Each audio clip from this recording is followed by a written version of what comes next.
Hi, everybody, and welcome back to another edition of Beyond the Cage, streaming live here on MMA World and MMA UK Facebook pages, or of course, you may be tuning in after the fact on the Beyond the Cage YouTube channel. Once again, I'm your host, Jim Graham. My co-host, Kayla Beatty, will be joining me shortly.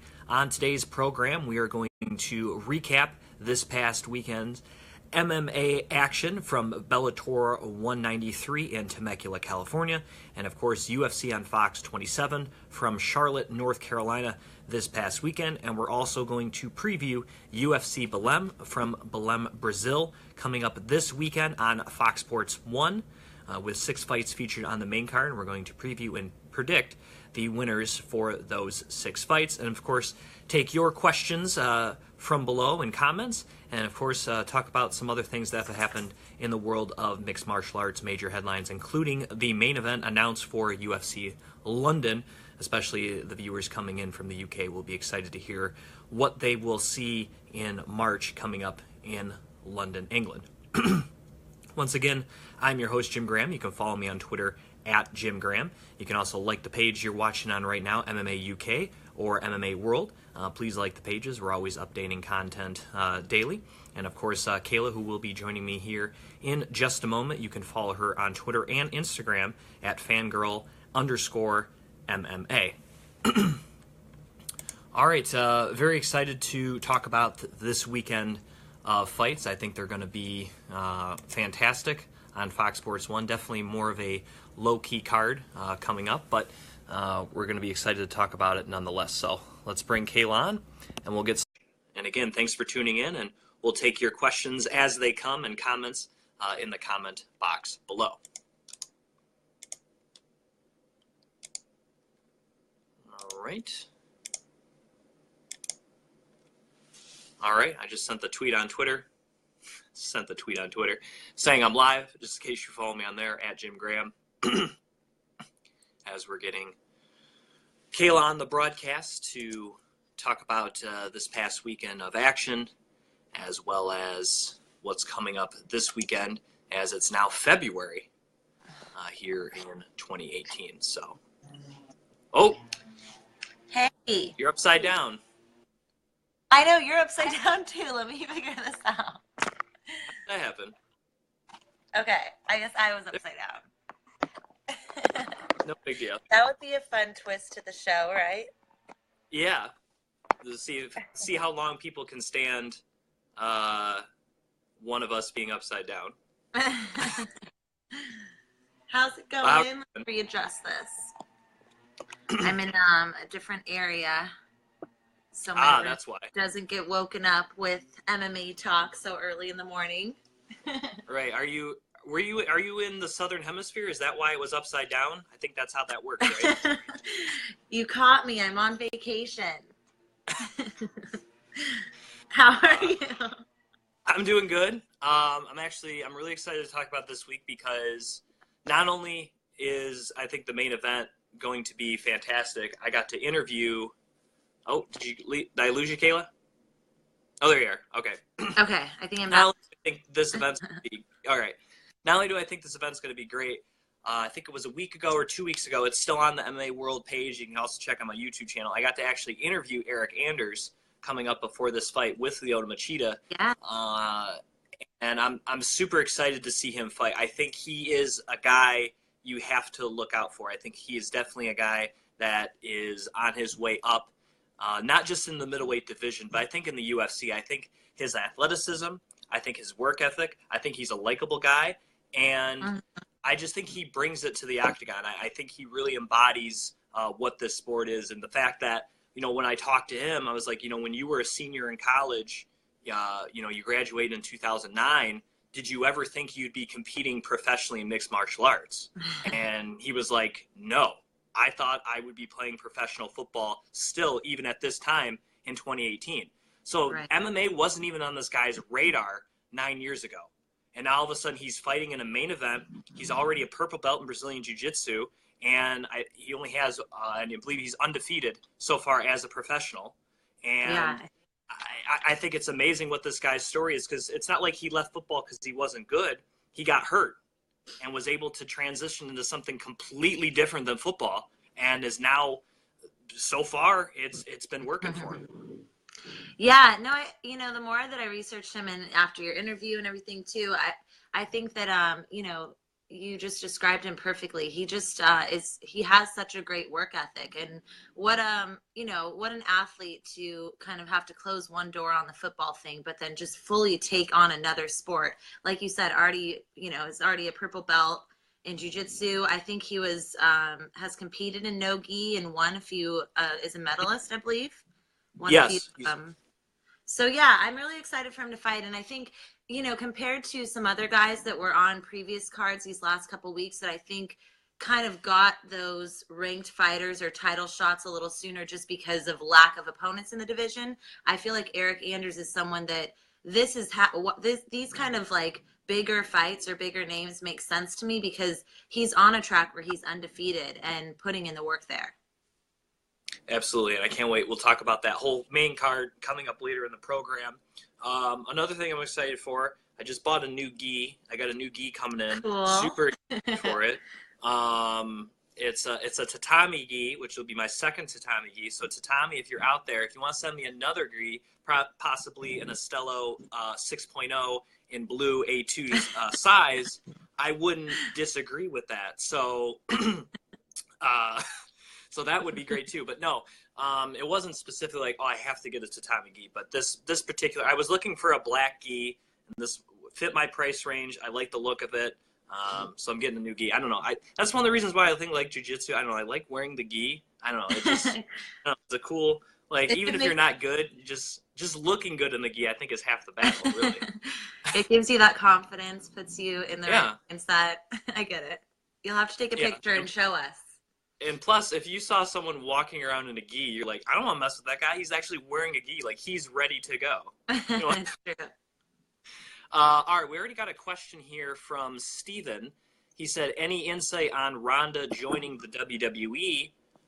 I don't know if I have any insight. I can offer you my opinion, what I think. I think for her, that's a good move because clearly she didn't seem like she wanted to compete in mixed martial arts anymore. I'm not trying to be mean, but she's not a great actress. She has acted in movies, but she's not particularly great at it. Again, because it's a new skill. Mm-hmm. I'm not particularly great at jiu-jitsu, all right? I will admit that. So it's going to take time. So doing WWE is kind of a mix between the two. She's going to have to act, but she's also going to do athletic things that she's used to, obviously some new things. But for her, I think it's a great move because it's going to help her in the acting. I mean, we've seen several wrestlers now. I mean, The Rock's probably the biggest one, but a lot of wrestlers over the years have come out of just doing wrestling, of acting, and have done pretty well. The Rock's probably the best example, but Big Show's done it. Stone Cold's done it. We've seen Goldberg do it. Hulk Hogan back in the day did something. I was going to say. Yeah. But, I mean, guys have John Cena, I think he was excellent in Trainwreck. So guys are starting to kind of do that kind of crossover thing, and we've even had some pro wrestlers come back to MMA. When you have the newest example of that, I guess, would be Jack Swagger. We'll also have Bobby Lashley. Obviously, Brock Lesnar's the golden poster boy for that thing, obviously becoming a UFC champion.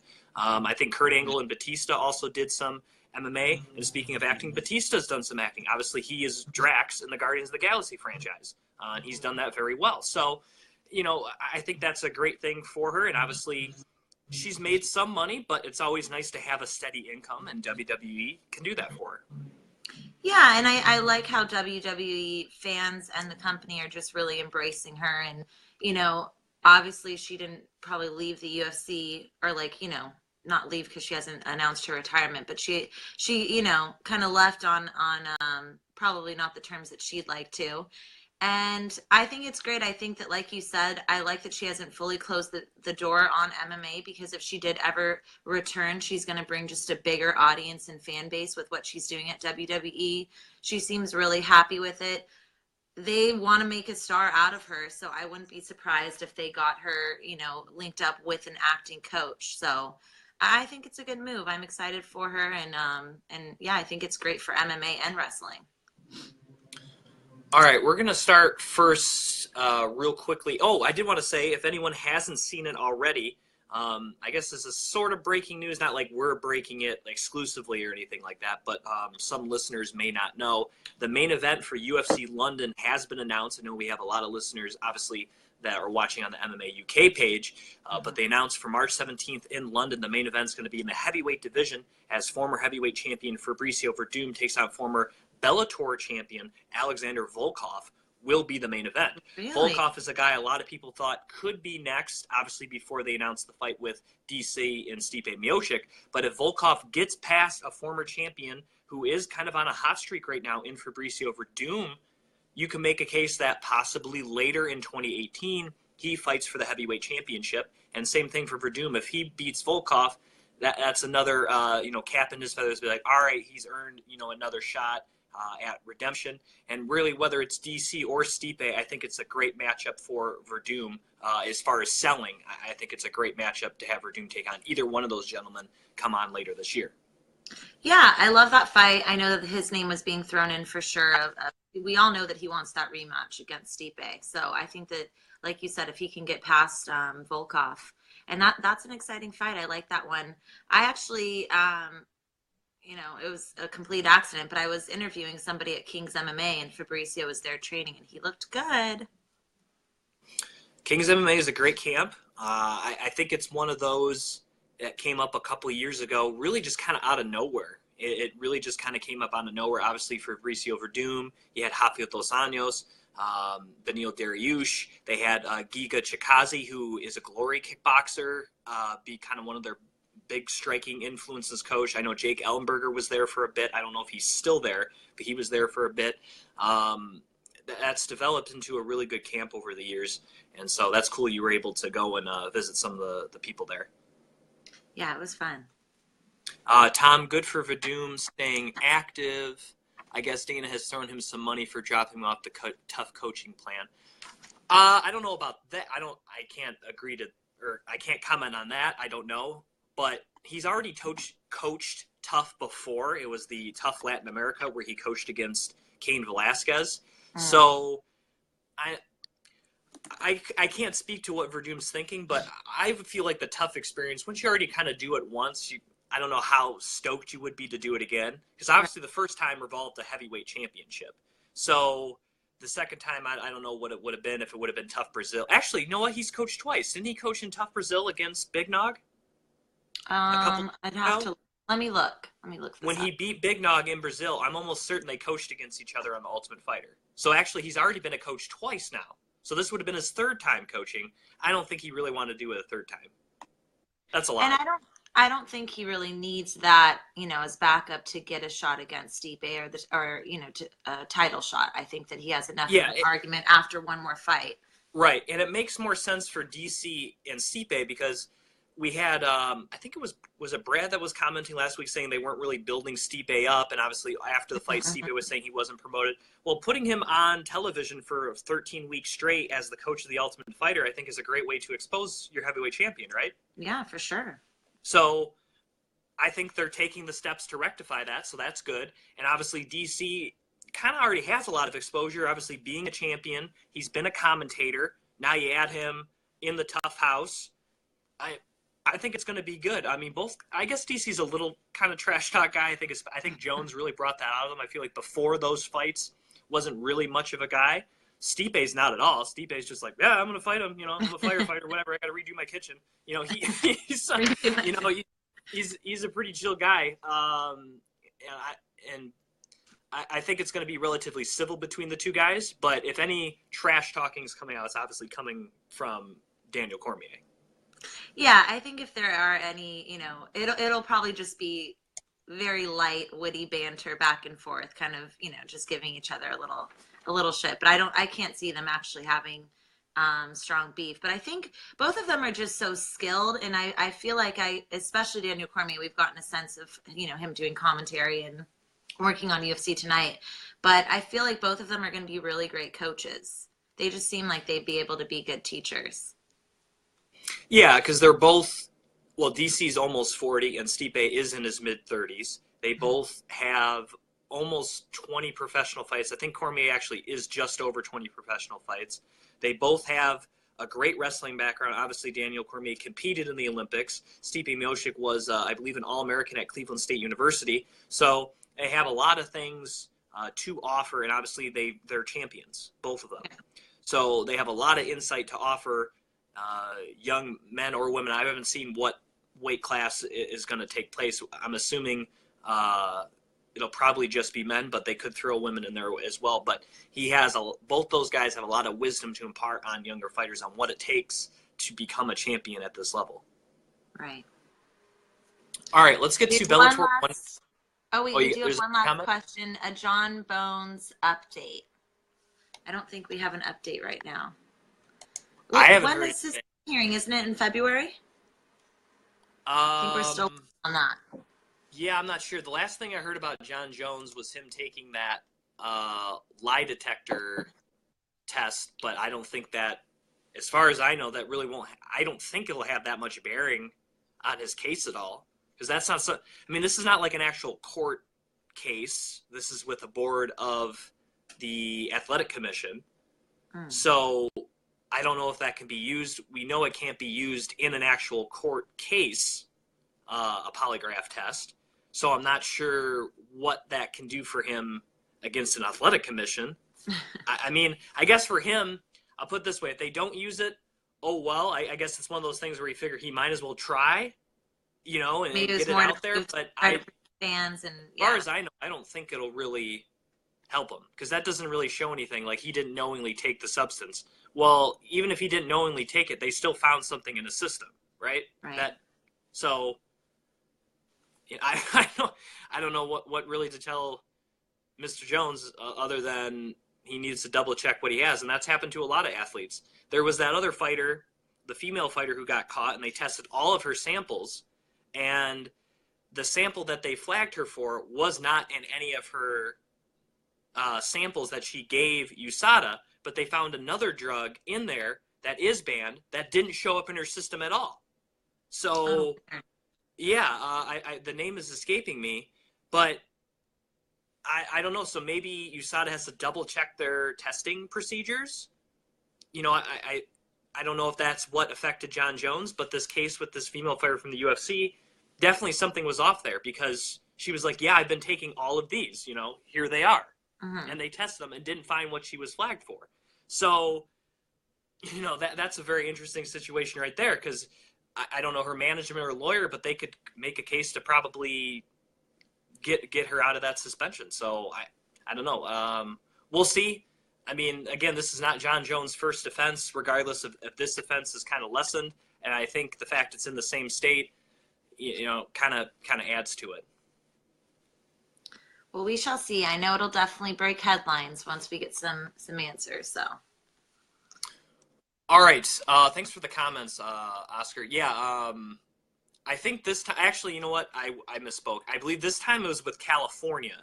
Last time it was with Nevada. So it's a different commission that takes samples along with USADA. Could have been someone different.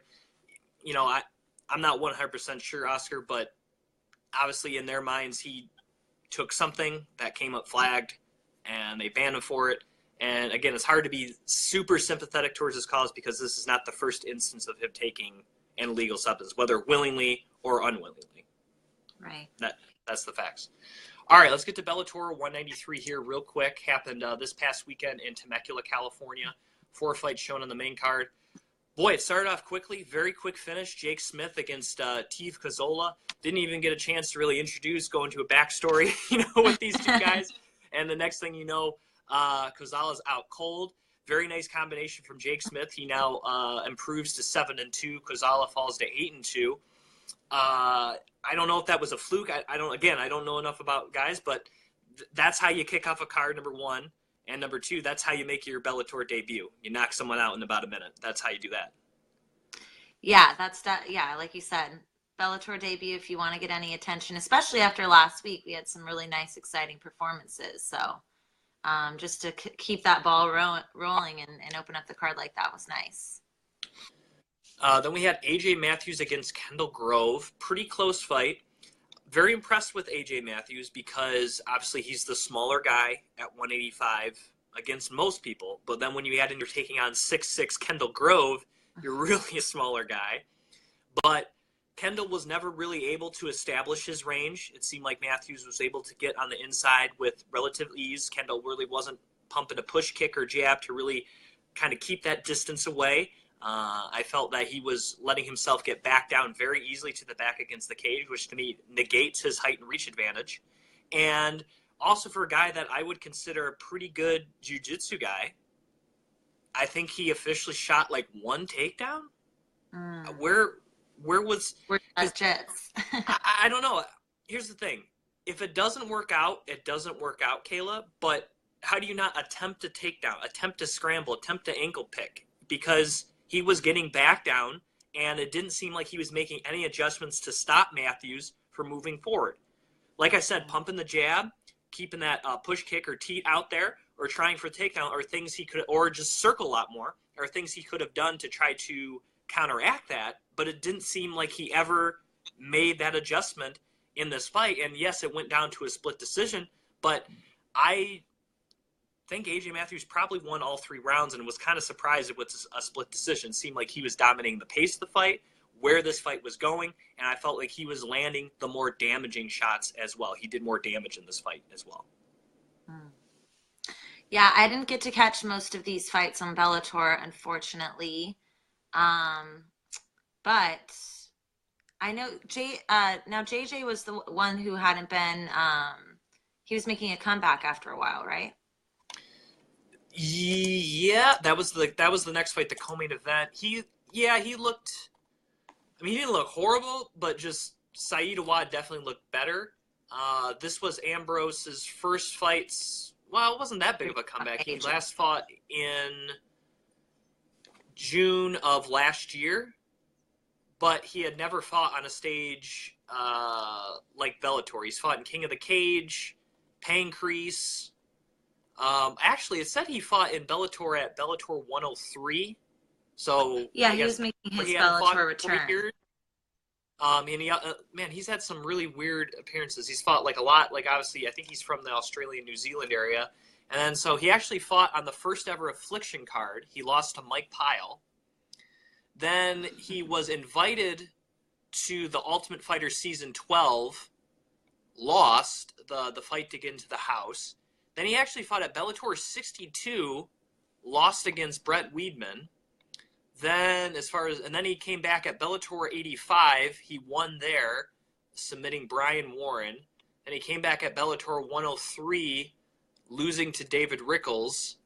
And then, kind of like I said, fought in like Pancrase, King of the Cage, an organization called Hex. And then now back in Bellator here. So he's kind of been all over the place. But yeah, I don't know. He looked a little flat. I thought Awad looked pretty good. I think his conditioning is starting to get a lot better. I think that was the biggest knock at him at 155. He really would burn himself out quickly. And I thought we saw a methodical Awad and a guy that was not only able to still land power shots, but I thought also controlled the grappling exchanges very well. So this is definitely an improved guy. This is not a guy that, while he could still certainly knock people out in 30 seconds, I think he's really evolved from just being able to do that. And if he can kind of mix in the grappling, the striking, pace himself, still throw power shots, he could be a very dangerous guy in this lightweight division, which is probably, well, maybe next to their welterweight division, their best division. All right. Uh-oh. Phone fell. My cat. Your cat. Okay. Let's see here. Got a couple questions from Carl. Do you like Rory McDonald? Got nothing against Rory McDonald. Obviously, fought very excellent weeks ago against Douglas Lima. Lorenz Larkin did win. We're about to get to his fight. And yeah, any other comments on the Matthews Grove or the co-main event win by Awad, Kayla?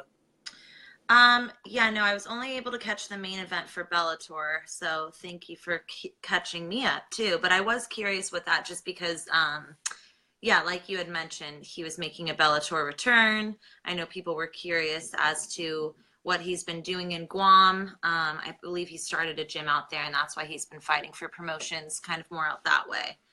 But yeah, I mean, that was a good fight for both men to kind of, um, like you said, just show how they've evolved. Because I think they've both been around for a while.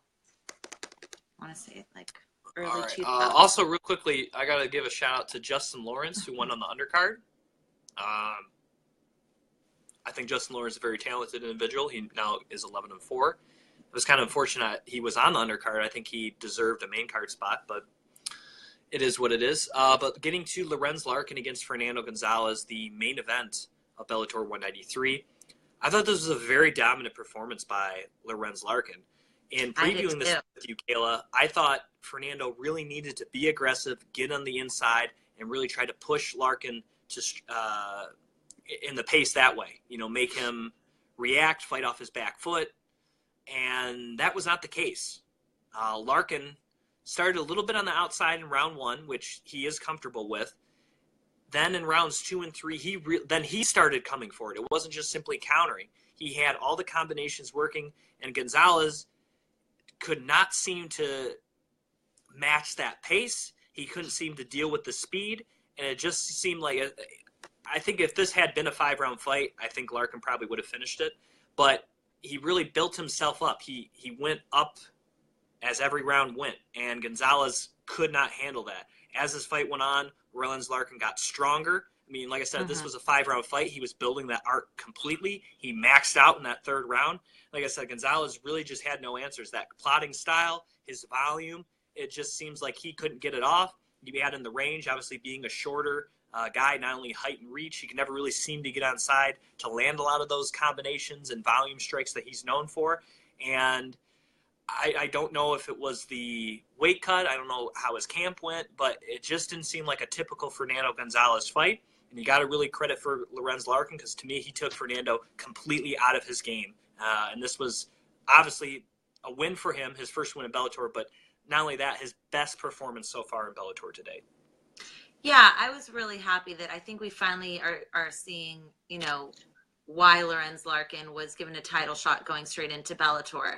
I don't know if the first 2 fights just maybe had too much pressure, or, it was the transition into going into a new promotion, what it was. But this was the first time that I think we've seen Lorenz in Bellator look light on his feet, look more confident in there. I don't know if it was also just kind of more of a do or die situation that, he was just able to go in there and just be more comfortable and get out of his head a little bit. But like you said, I just think that he didn't allow Fernando to take the fight to where he usually does of making it dirty. Lorenz was just too quick. And I like how you said too, he just kept evolving each round, but he looked great. I felt bad that people were booing him after his win, since they're both from. Well, I guess it was 5 minutes from Gonzalez's home. He just he could have. Yeah, I just felt bad because I'm like, he finally gets a win, and then is booed. But I'm happy for him, and I think that this was a win that was important for him to get. He still has big names like Paul Daly. Now with the new champion, people want to throw his name around for possibly getting a title shot, and then if he can continue, getting a win streak. So it was an important win for him, and I thought he performed really well. Let's see. Harvey wants to know, are you okay? Yes, Kayla's okay. Thanks, Harvey. I'm in a different setup here, and it's very and then Carl, do you think Machida wins the Saturday? Carl, if you can hold on to that, we will get to that. I promise. We will decide whether or not Machida or Eric Anders will win. So we'll let you know. Let's see. So that was Bellator 193 for what it was. Solid card. Obviously not considering a lot of fanfare. Obviously not as big as the event the previous weekend. Bellator takes a little bit of a break, about a 2-week break here before they come back with Roy Nelson against Matt Mitrione on February 16th. And one thing they announced for Bellator, they did announce that Brett Primus will, in fact, take on Michael Chandler again coming up, which we discussed after Chandler won at Bellator 192. It didn't seem like he was that thrilled to be rematching Brett Primus. However, as he said, I'm a company guy. I'll take what they give me. And lo and behold, he stays a company guy, and we get to see Michael Chandler against Brett Primus again. I'm super excited because it's nothing against Brett Primus, but I want to kind of see Michael Chandler smash Brett Primus. Yeah, just well, the I way mean, that we were all a little, yeah. yeah, we were all a little disappointed how that fight played out, just because we didn't really get to see much of them compete against each other. But I know he's definitely looking forward to punching the current champ in the face, so that'll be fun to watch. Quick question from Steven before we move on to UFC Charlotte. Is Holly Holm's career over? I will say no. It's not over, but she's not winning any championships anymore. Take that for what that is. What was her downfall? I think her downfall is a little bit strategy. I think she got too strategic in her thinking. I think she maybe outthought herself in some fights, especially that Betch Kahea fight. That's a fighter I personally think she should have smashed way sooner than she did. So I think she got in her head a little bit. And obviously, the Miesha Tate fight was the biggest fight. Her grappling got exposed. We haven't really seen it get exposed in any other fight, but obviously that's an area that I still would say she probably has to improve at, because Miesha clearly showed that she is not very competent on the ground when she gets on her back. So, and also she's taking on good fighters too. Sometimes that happens. And also, tape gets out on you. The more you're known out there, the more people can study and really break down your game. I think the same thing you could say can be said to Ronda Rousey. Just the more film there is out there, the more your opponents can really sit and look at what you do, because over a 5-fight span, even if you're getting better, there's still going to be some patterns. There's still going to be things you do a lot. And so the more tape they're out there, the more you get figured out. Same thing in baseball when they're like, wow, this rookie pitcher's doing good, this rookie hitter. The reason they're doing so well sometimes is because there's not a lot of tape on them. And then once tape starts to get on there, teams start to adjust. And it's onto that particular player. In this case, it's onto that particular fighter to make those adjustments to be successful again. And so far, Holly Holm hasn't seemed to make those adjustments to get back on a big winning streak like she did before. Yeah, and I think after obviously her famous, finish of Ronda Rousey, that was someone that a lot of people wanted to face next. They wanted to face the girl who dethroned Ronda. And like you said, she has so much tape within her boxing. Obviously, yeah, after that fight, people were really keeping a close eye on her. And I think it also had a mixture to do with the divisions that she's been jumping around in don't have a lot of competition there.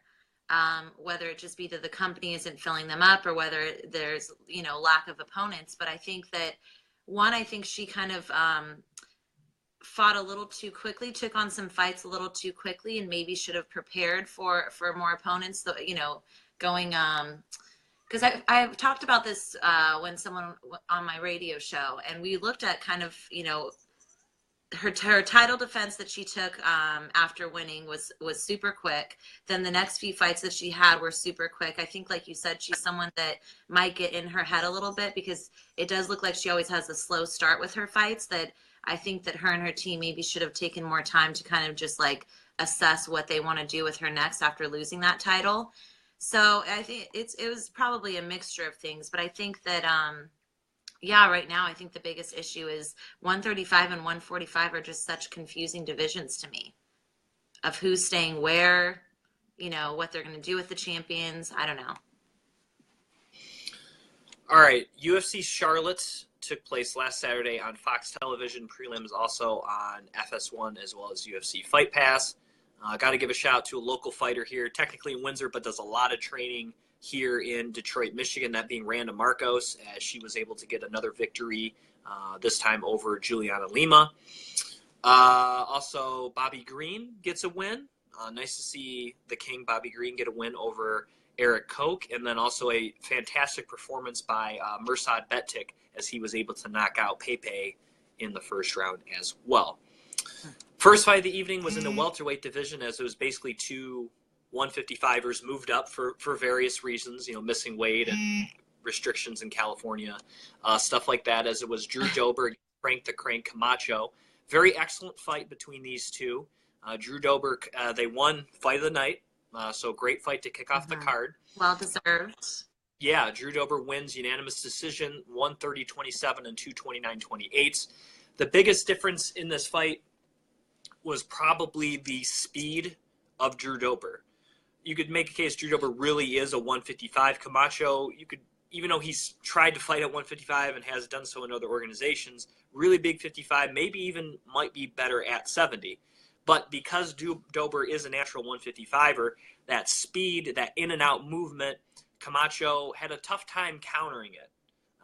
You can just tell also by the output, even though Dober said he showed up at the fight the same way he usually does, then he just cuts down to 155. I actually don't think it affected his conditioning.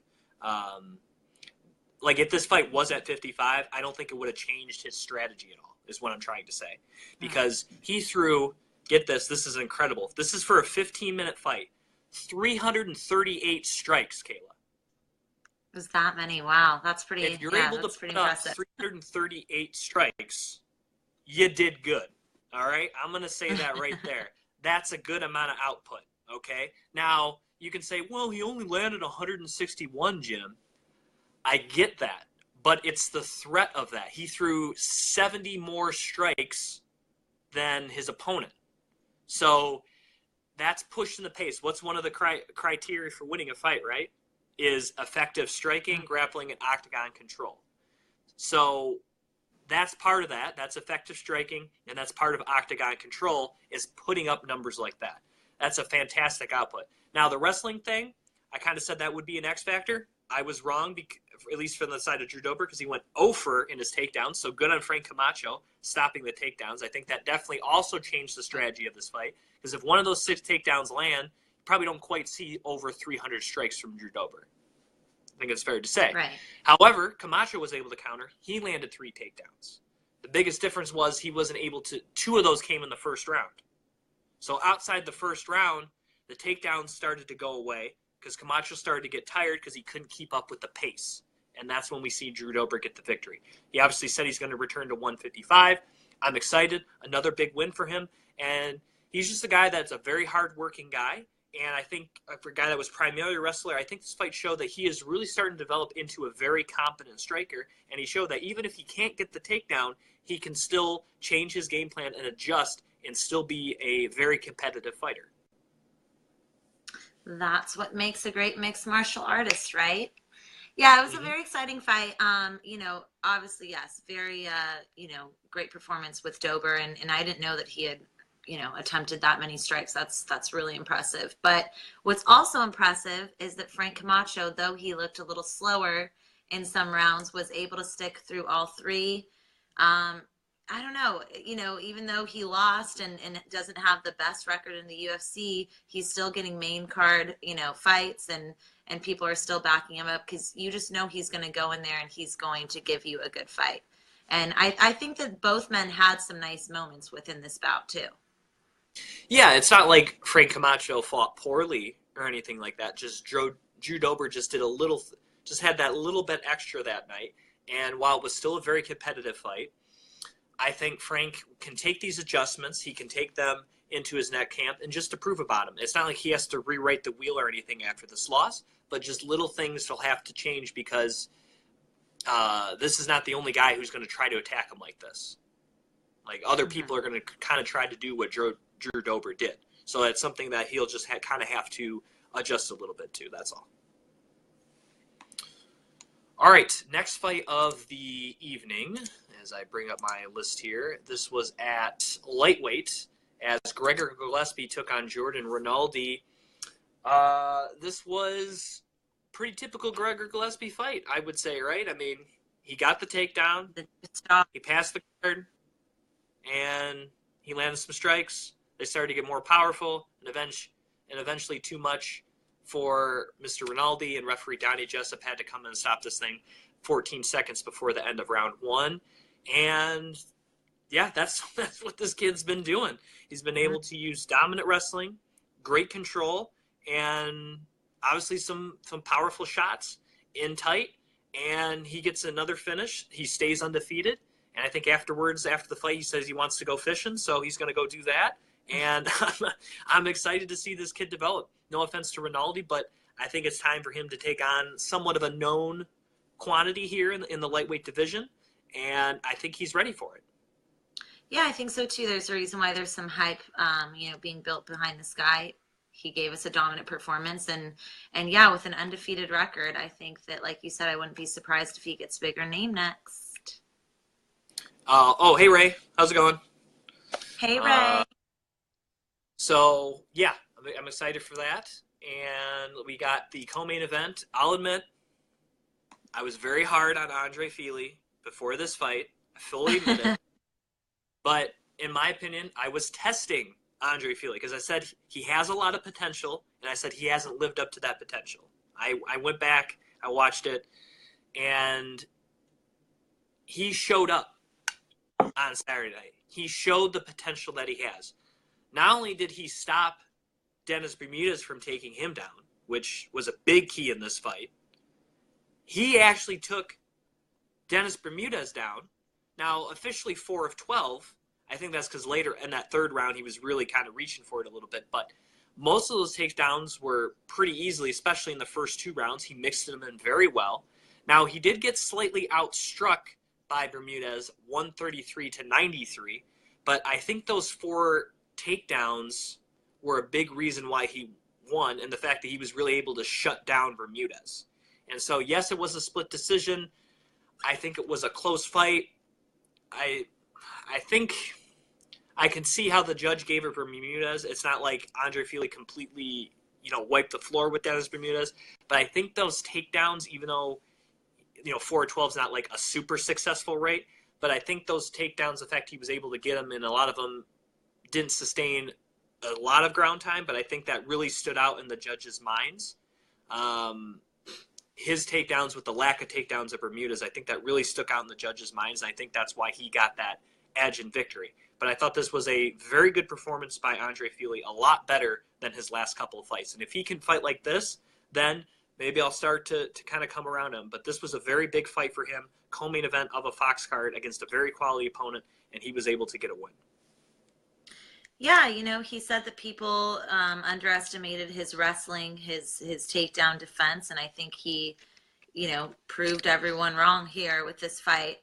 I'm telling you, Team Alpha Male too. I just think that for whatever, I mean, they've always been a very established camp pumping out, champion material, but there's something about the fighters that I've just been seeing in 2018 and late of 2017 that they're definitely, everything's working. So, I mean, it's only been 1 month, but that was a very good performance by Andre Fili. I will give him that. Disappointing for Bermudez because he's had a couple of this is another tough decision loss. I thought he should have beat Darren Elkins not that long ago. He's definitely kind of on a tough streak right now. I'm not sure he has to change much, but I don't know.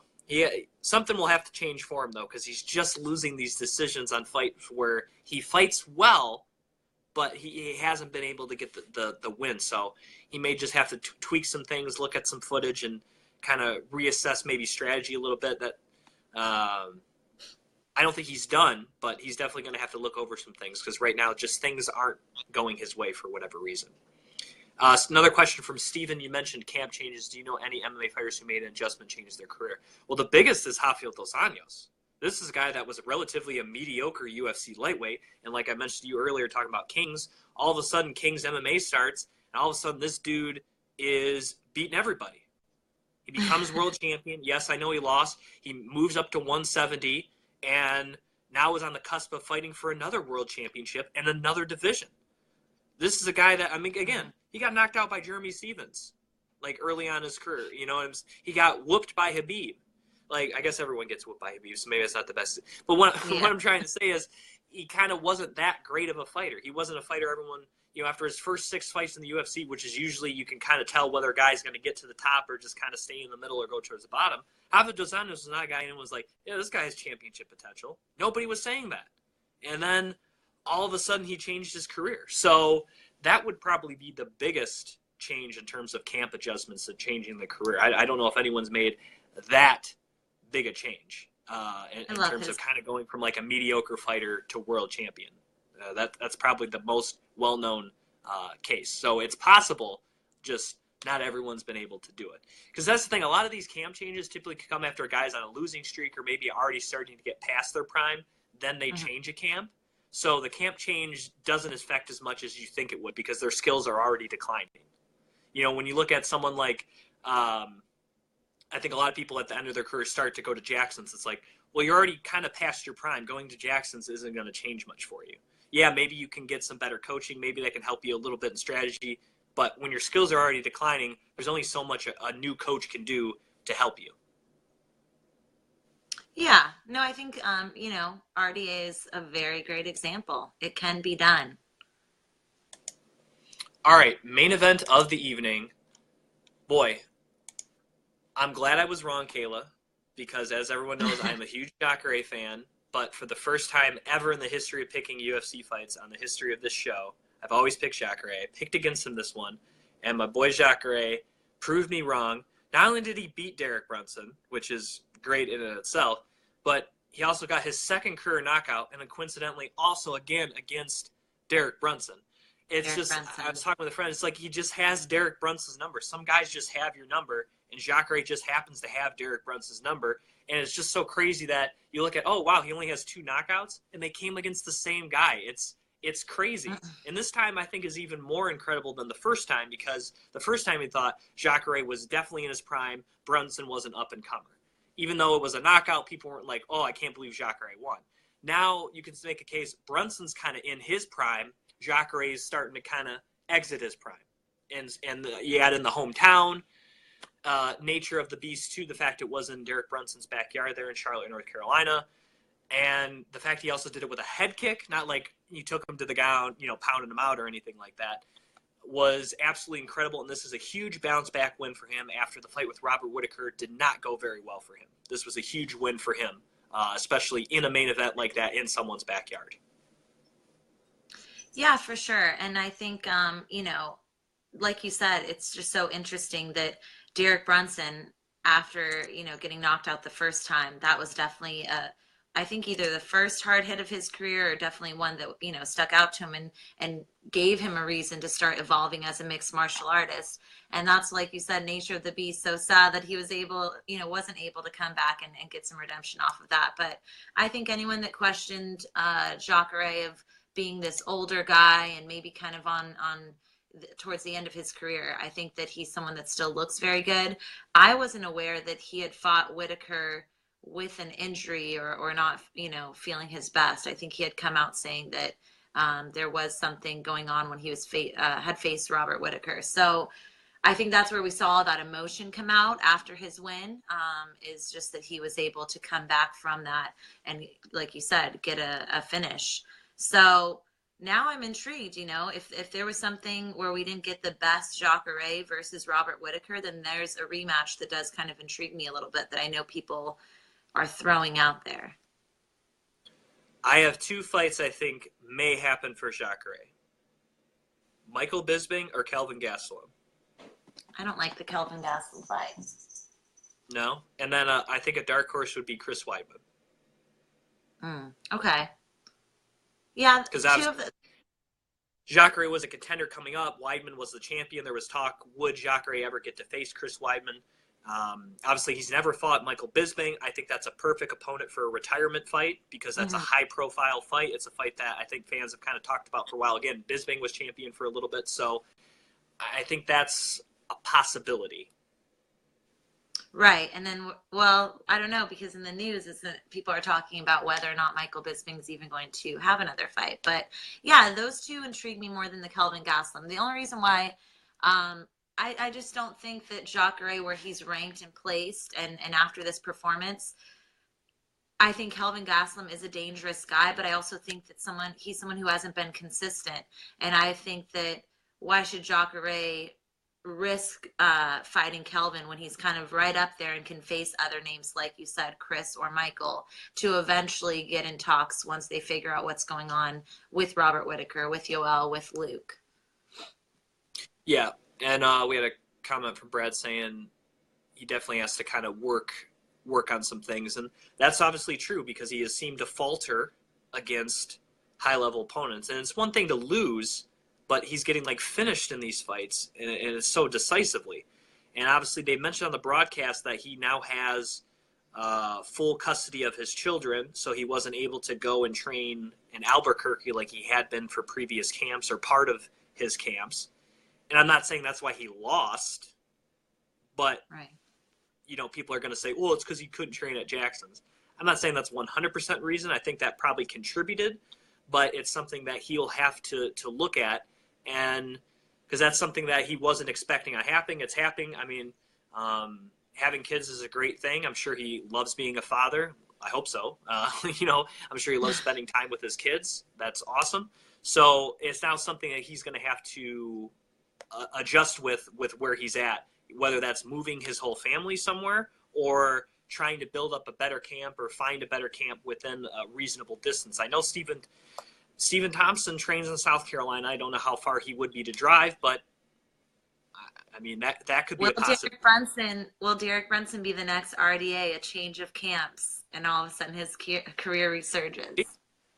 I don't know. I mean, he has talent. There's no doubt about that. Yeah. All right.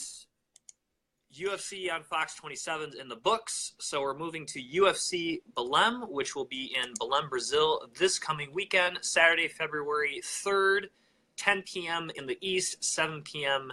in the West. And I think that would be, is that 3 a.m. in the UK? If I did my math correctly? I think.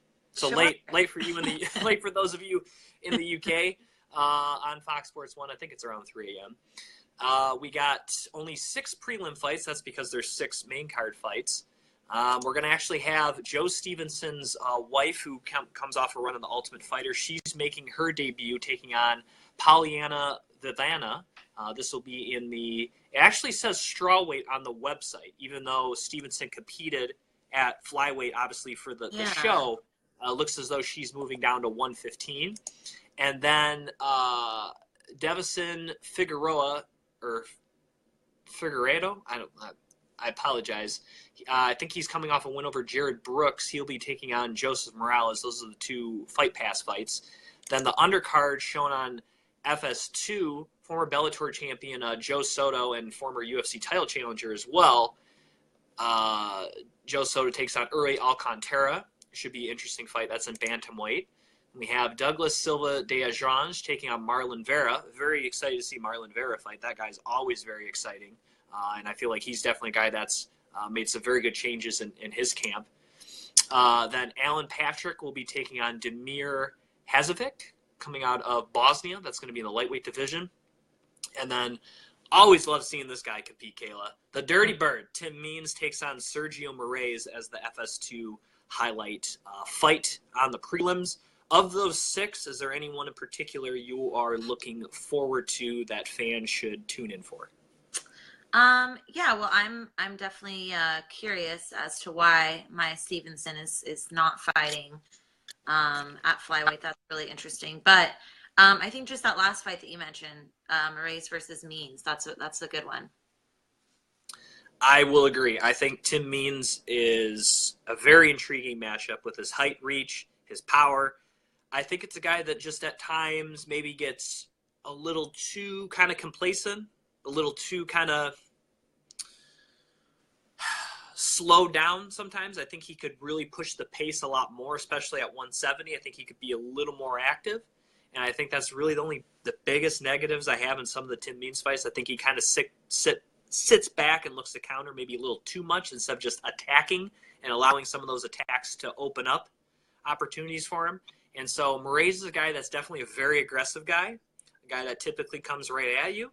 And so I think for a guy that likes to throw punches and bunches, and Tim Means, and is a guy that's going to be a little bit taller, a little bit longer, I think that's going to make for a very interesting fight, and I think a very exciting fight. And I wouldn't be surprised if we see a knockout in some fashion. All right. First prediction. All right. First fight of the main card. Thiago Santos versus Anthony Smith in the middleweight division. This is a fantastic fight. Anthony Smith is a guy that I think has really looked well in his last couple fights, and especially fights where I would say he's kind of been the underdog. Really, I would say in his last 3 fights, I think you can make a case he was an underdog against Elvis Mustache, a guy that has a lot of experience, has fought some of the best in the world at 185. He was able to not only beat him, get a second-round knockout, but also win performance of the night. Then he takes on Andrew Sanchez, a guy coming off the Ultimate Fighter, winning the Ultimate Fighter, a guy, very strong wrestler, has a bad start, is able to come back, knock him out, and then he takes on another guy most people counted him out against, Hector Lombard, a very dangerous striker, very powerful guy. He was able to outlast him, and then what did he do? Knock him out again. 3 straight victories, 3 straight knockouts. This guy has definitely made a huge improvement in his game. He's a big 185-pounder. I mean, there was even talk of him possibly fighting at light heavyweight. That's just to show you how big this guy is.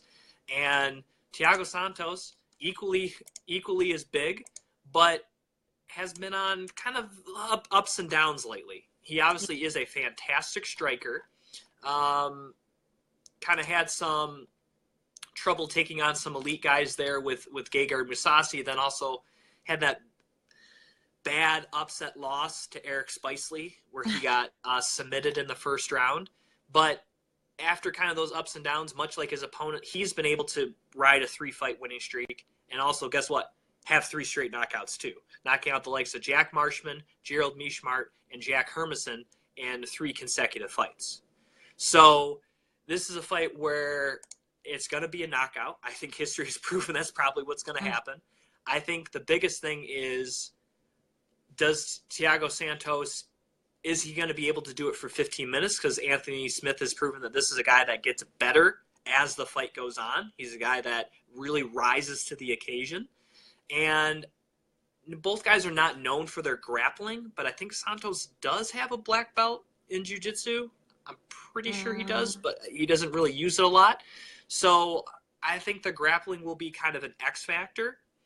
And I'm really excited for this fight. You know, they have Santos at 15. Smith is unranked. With the guys they've beaten, I would say the winner is for sure planted in the top 15. And I think it's going to be really who's the better conditioned fighter and who kind of can win those scramble, those 50-50 in those grappling exchange positions. Because I think striking-wise, they're very even. I would say Santos probably has more power, but Anthony Smith is going to be the taller and longer fighter. Both have their advantages. Both are skilled. But I think it's just going to be little kind of work and hustle things that really kind of will decide who's going to win this fight. Yeah, I actually don't see this fight going to the 3rd round, even though I think you make great points that Anthony Smith has proven that he can still find those opportunities to finish and evolve through the rounds. But I think that both men have mentioned that they realize they're both coming off of 3 exciting, finishes. They have some momentum behind them.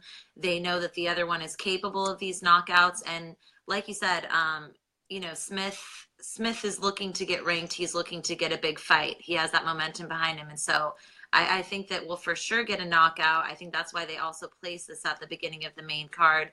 That seems to be a thing that they like to do just to get everyone excited because they know these guys are going to go out there and bang. And I looked right now, he actually has a purple belt in jiu-jitsu, Thiago Santos. Okay. So I wrangled the cat before he knocks over my stuff again. Little troublemaker. So I promoted Santos a little too soon then, huh? You what? I said I promoted him a little too soon, huh? He just jumped brown completely. All right. Let's move on to the next fight. We will do our predictions at the end. Tim Johnson against Marcelo Golm in the heavyweight division. Golm is 6-0 so far in his career, 11-4 for Johnson. Johnson is holding the last spot in the top 15. Only 1 fight so far for Golm in the UFC. He defeated Christian Colombo in his debut back in October of last year for the UFC, submitting him in the first round. Tim Johnson's a guy that definitely has some UFC experience against some really talented individuals. Like I said, 11-4, but has kind of gone back and forth really his whole career. Win-loss, and now win-loss. Coming a loss against Junior Albini back in July of last year, getting knocked out. It wasn't so much that he lost Kayla. I think a lot of people were surprised that he got knocked out by Albini. That's the first time in his career, other than his very first fight in the UFC, where it didn't go to decision, win or lose. And that was a knockout win over Shamil Abdurakhimov. So and the fact that Golem has one fight, he took it on against the guy that also kind of was within his first fight or two in the UFC. I don't know how much stock you can hold on to that. Now, Golem is an inch taller than Johnson, but Johnson will have at least, well, they say he weighs 265. The last fight for Golem was 249. So just on that, it's 16, but I think Johnson does cut some weight. So I'd imagine Johnson will probably be 30 pounds heavier than Golem. I think that's going to be a lot for Golem to deal with. I think he's really going to have to try to use speed and out movements and try to avoid clinching situations as much as he can, because Jim Johnson's not a guy that you want to have laying up against you either on top on the ground or up against the cage. That's a lot of weight to carry, and that can really wear you down as a fight goes along. And that's really how Johnson has won a lot of his fights in the UFC, is just kind of wearing people down with that grappling heavy strategy. Yeah, and I think that that's really, the thing that everyone's talking about, and I meant to watch some more of his fights. I will before Saturday, but Golem, everyone is talking about his speed and his agility. So I think that as long as he can get around Johnson, like you said, getting him in the clinch, getting him on the ground, because Johnson is the bigger guy, has the wrestling background, I think that he should be able to pick apart Johnson. But it's just going to be a matter of, is he going to be the faster guy and avoid getting on the ground and just getting pummeled by Johnson? That's what he's going to have to do, because, like I said, you don't want to be carrying that weight for an extended period of time. Mm-hmm. No matter how in shape you are, when you're continually carrying 30, 35 pounds more than you, it wears on you, especially in the arms, because you got to try to pummel and stuff. That's really where it can wear on you. All right, let's get to the next fight. At 155 pounds, Michel Prazeres against Desmond Green. Very intriguing matchup, because even though Desmond Green's going to have a reach and height advantage, Prazeres is a very stocky and powerful individual. He is a guy that definitely can out-muscle you in a lot of situations. He's also a guy that's a very dangerous submission guy. This guy is a Brazilian Jiu-Jitsu black belt. Now, however, Desmond Green, longy, lanky guy, he's fought some at 45 in his career, but at 55, I think he looks really good. He's a guy that is a former, shout out to the Mid-American Conference, my conference in college, even though he went to University of Buffalo. Very good wrestler coming out of University of Buffalo. So I think that's really going to be the key. I think Prazeres, he likes being on top. He likes working towards the submission, using the strikes to set up the submission. That's really his bread and butter. It's going to be, I think Desmond Green is a very tough guy to take down. I think standing up, Prazeres has the more power. But Desmond Green's a guy, again, long, lanky. He's very fast at this weight class. He, like I said, a guy that's fought a lot of his career at 45. He moves around very well, and I think is going to be the better conditioned fighter. Prazeres is definitely a guy that's not built for 15 minutes. So almost kind of similar to the last fight we just talked about, Kayla, just at a different weight class. Yeah, definitely. And I think, Desmond is a former champion, but I think had long reigns and obviously, other promotions. But yes, I think it's going to come down to conditioning and takedown defense. Prazeres, if he does get him on the ground, hit Green's, ground game or defense will definitely be tested there. So it's like you said, just a matter of who's going to get the fight where they're the most comfortable. And really, Prazeres, he's the guy on the roll. Now, he lost to Kevin Lee, right? A fight where obviously, not only was it a fight that Kevin Lee kind of was able to outlast him, also fight in Denver, Colorado with obviously very high altitude. He kind of really wore himself out, but he's rebounded nicely. He's won 5 straight fights in a row. Yeah. And 2 of them coming by submission in his last 2 fights, submitting Josh Berkman and Mads Burnell. He also has a win over Gilbert Burns, who not only is a pretty good MMA fighter, but obviously a guy that's a very accomplished grappler as well. He's competed in very various high-level grappling competitions like EBI, ADCC, Polaris competitions as well, and he was able to get a victory over him. So this is a guy and then even before the Kevin Lee fight, he had two wins. So he's won 7 out of his last 8 fights. He's been competing very well. I think the biggest difference, really, other than Kevin Lee, and you can maybe say Gilbert Burns, who are those guys he beat, though? Who are those guys he beat? You look at Desmond Green, like you mentioned, he had a pretty good run in Bellator. He was the Titan FC, I think, featherweight champion for a while, gets promoted to the UFC. Mm. He does own a win over Josh Emmett, who's now fighting in the main event against Jeremy Stevens coming up in a few weeks. He then lost a very close fight to Rustam Khabilov in his last fight. I would make a case that even in 2 UFC fights, that Desmond Green has fought the better talent as of late, even though he's only 1-1.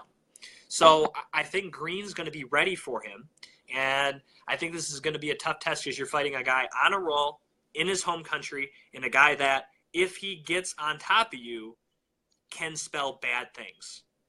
Mm-hmm. We'll see. That could be a big upset. That might be the bigger upset of the night if Desmond Green can pull it off. Let's see. For all you out there, there is this is a money-making card for sure. Underdog winners left, right, and center. I would agree, Brad. I would agree. This next one, though, I would not say is one of them. As Priscilla Kachihira, better known as the Zombie Girl, 8-0, will be taking on a former title challenger in the bantamweight division, Valentina Shevchenko. Now, 125, she obviously probably could be the women's bantamweight champion of the world right now. I think that's fair to say. She arguably beat Amanda Nunes twice, but didn't work out that way. So she's decided, now that this new division has opened up at 125, I think she's even going to be better, if that's even possible. And regardless of her opponent, I think because of her high-level experience at 135, beating and competing with some of the best in the world, if she wins, even against the girl making her UFC debut, Nico Montoya may have her next challenger set up for 2018 in her first title defense in Valentina Shevchenko. Yeah, I think this is just going to be, I mean, who knows? Again, we could get a huge upset and both of us just be eating our words and all of a sudden, Priscilla's going to be this new star. But I think that it's just going to be a matter of Valentina welcoming Priscilla into the UFC. Now you're fighting with the big girls, and her showcasing that she wants to fight at 125, that she feels most comfortable there. And I think, like you're saying, we could really see an even more established fighter in Valentina Shevchenko if this is her true weight and what she feels she can compete her best at. So I'm excited because obviously, yes, the current champion Nico is a tough fight there, and if we can see a really great performance like Valentina usually gives us at 125, that's just gets people even more excited for that future technical bout with her and the champ. Co-main event of the evenings in the bantamweight division is former RFA champion Pedro Munoz will take on former Ultimate Fighter winner John Dodson. They are sitting 8-10 in the bantamweight division. Pedro Munoz is coming off I believe the win over Rob Font, if I'm not mistaken. Yes. I believe that, right? 15-2 in his career. And since coming into the UFC in 2014, has put together a pretty impressive record. 5 wins, 2 losses, and 1 no contest. However, he is currently riding a 4-fight winning streak. And I would say beating quality names. I mean, he's beaten Russell Doane, Justin Scoggins, Damian Stasic, and most recently Rob Font, with 3 of those netting a performance of the night bonus, and 3 of those coming by submission. So this is a guy that I feel like he came into the UFC, had some tough fights. I mean, he had to take out Rafael Asunciao for his first fight. Oosh. That's pretty rough. He wasn't going to win that one. Come back, he gets the win over Matt Hobar. Then there's the no contest there against Gerard Sanders. He takes on Jimmy Rivera. We all know how good Jimmy Rivera is, but now he's on this roll. I think he's really adjusted into the UFC. And even though he did have some bad moments in that fight against Rob Font, he was able to dig deep and get the submission, which we all saw what Rob Font did a few weeks ago in Boston. Rob Font's really good. So the fact that he was able to go from almost getting out to putting Rob Font out, I think shows how tough this guy is and how skilled this guy is to still be able to put guys away as tough as Rob Font. However, he's taking a guy that's extremely difficult to catch up with in John Dodson, especially at 35. This guy moves very well. He has great in and out movement. He's a hard guy to hold down. He's a hard guy just really to get up against the cage. And also, he has very good power at this weight class because there's no restrictions on his weight. But I think much like Holly Holm, a teammate of his, sometimes I think he gets a little in his head, a little too strategic, a little too dancy, maybe a little caught up in trying to have fun, quote unquote, instead of just going out there and putting people away. And I think his last couple of fights, I would say that's kind of been the case, where he's kind of been up and down, because you know he loses to Demetrius, he debuts at, or I guess re-debuts at 135, knocks out Manny Gambirian. Okay, then he fights John Lineker. Incredible fight, but a fight where, again, kind of seemed a little bit disengaged a little bit. I think that's one of the reasons why he didn't get that decision victory. Takes on Eddie Wineland. Eddie Wineland had no chance of dealing with that speed. Completely outclassed Eddie Wineland. Then he takes on Marlon Moraes. Again, a fight where maybe he got a little too strategic, a little too trying to counter and dance around instead of just attacking Marlon. Ends up losing a close split decision. So what I would like to see against Pedro Munoz is not just movement, but output. Get output out there, because I believe this is a guy that you can get to. We saw Rob Font really kind of beat him up a little bit. So overthinking it, over strategic, I think that definitely is a thing, Brad. So I think this is something where he kind of just has to go out there and do it. Just start attacking, because Pedro Munoz, even though, like I said, he got the submission victory, he's a guy that has got overwhelmed by better strikers. And so that's why I think this is a very pivotal fight for him, because he needs to go out there and not only win, but make those adjustments if he wants to continue to be a top contender at 135 pounds. Yeah, I think that Pedro has some nice momentum going behind him, and this division could use some new exciting names to come in there and start building themselves within the rankings. So huge fight for him against Dodson. And I think, like you said, it's just a matter of Dodson going in there and staying focused, because I think Pedro has shown that he is able to look out for, those mistakes that are thrown in if someone's, going in there and, like you said, having a little too much fun instead of staying focused. He has that dangerous guillotine that he's able to pull off, and various different ways, obviously, with his performance of the nights and different submissions that he's gotten. So I think it's just a matter of Dodson, I guess, not sleeping on him and taking him serious and fighting that fight smart. But we shall see. I'm excited that Pedro is this new guy that they're trying to give these big fights and good tests to. Absolutely. Let's get to that main event of the evening at 185 pounds. Undefeated record on the line for ya boy, Eric Anders, former University of Alabama linebacker. 10-0 so far in his career with 6 knockouts, taking on the former light heavyweight champion of the world and one of the best fighters to ever do it in the UFC, a future Hall of Famer in the Dragon, Lyoto Machida. Now, Machida did not look very good in his last fight against Derek Brunson. In fact, you could say that he got scorched in his last fight.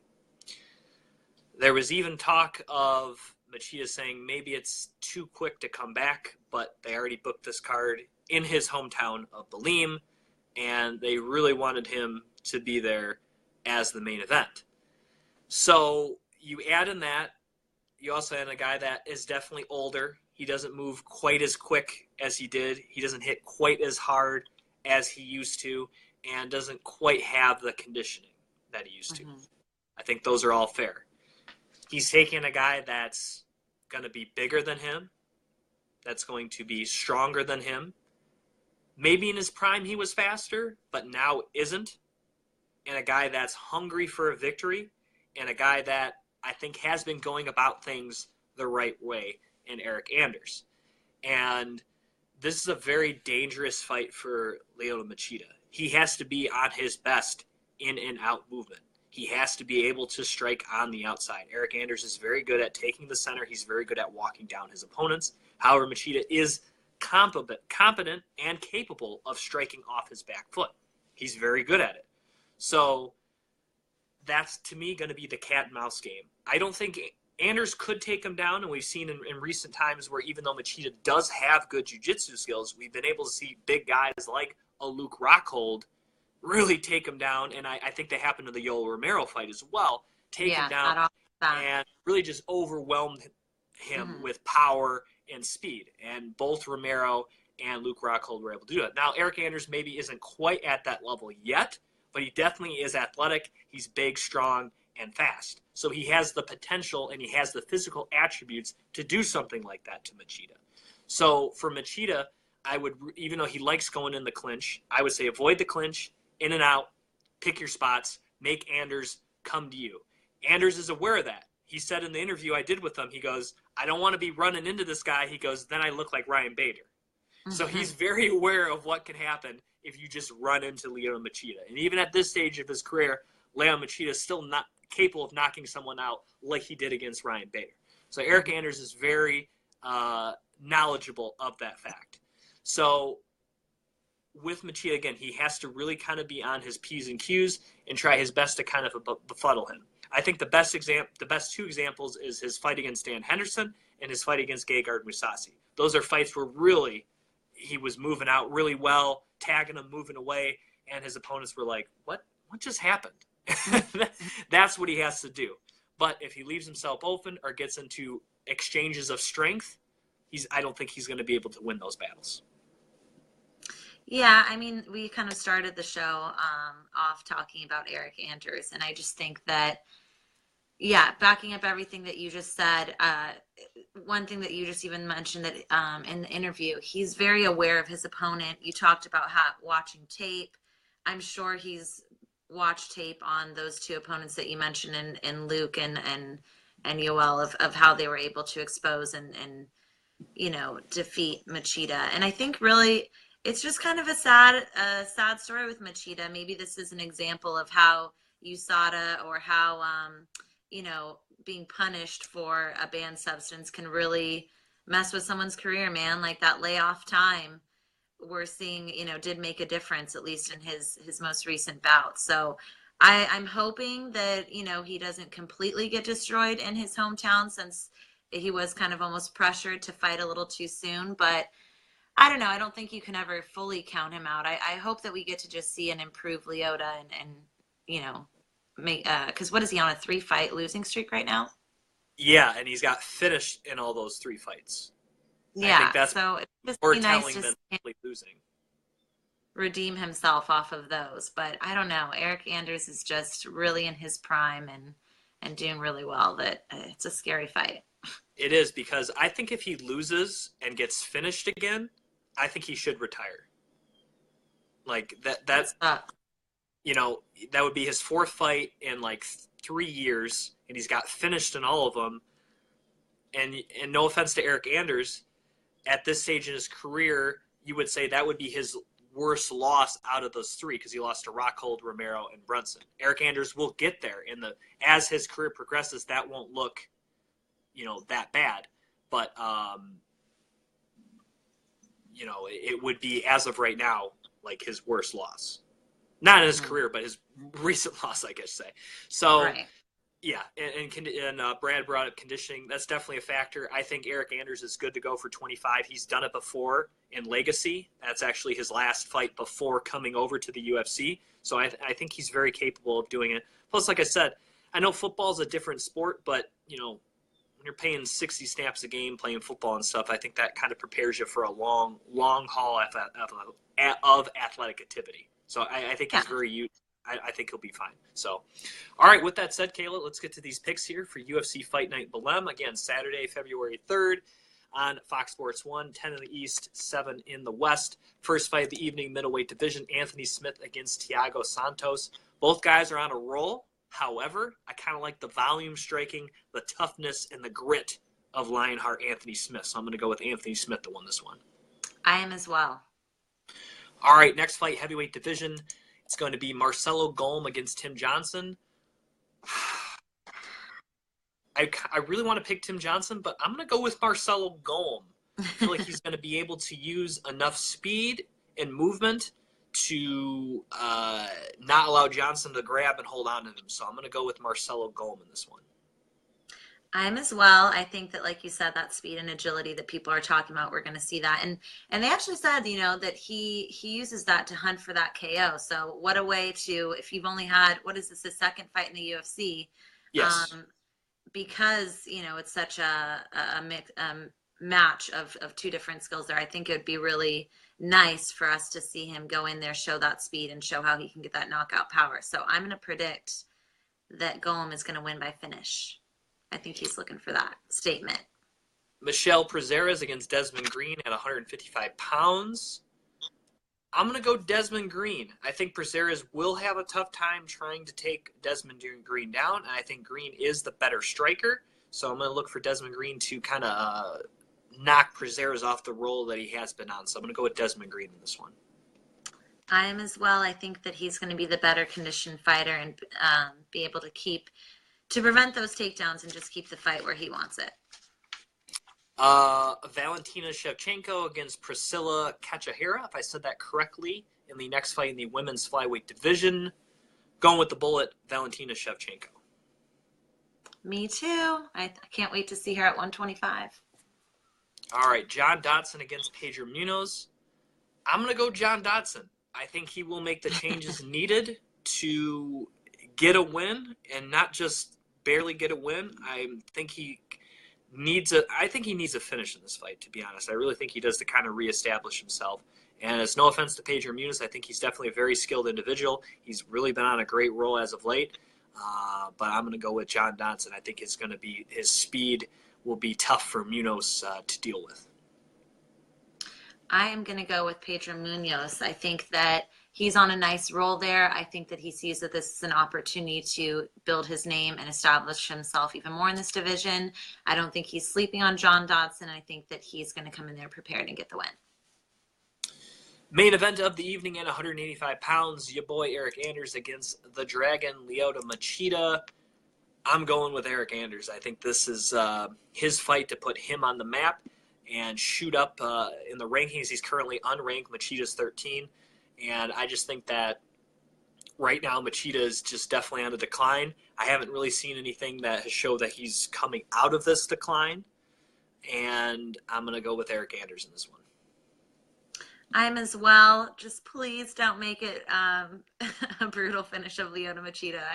I almost don't want to watch the main event and just hear about the results. But yeah, I think that Eric Anders, it's his time, and I think that he's going to give us a really good performance. All right. That will do it for this week's show. Any other final thoughts here on the broadcast, Kayla? Nope, it's good to be back, good to talk with you. And yeah, I'm looking forward to seeing how this fight night plays out. All right, thanks to everybody that tuned in again. Like MMA World on Facebook. Again, you can also follow us on Twitter at MMA World. Same thing with the two extra Ds. So MMA WORLDDD. Same thing on Facebook. And also same thing on Instagram. Then you can also check us out on Twitter for MMA UK. We are MMA UK on Facebook, Twitter, and Instagram. Kayla is on Twitter and Instagram at fangirl_MMA. I'm on Twitter at Jim Graham, just my name. Thanks again, everybody that tuned in, watching live here in MMA World and MMA UK. And thanks to everybody that tunes in after the fact on the Beyond the Cage YouTube channel, youtube.com/Beyond the Cage Podcast, and also facebook.com/Beyond the Cage Podcast. So for Kayla Beatty, I am Jim Graham. Thank you for listening to another edition of Beyond the Cage. Goodbye, everybody.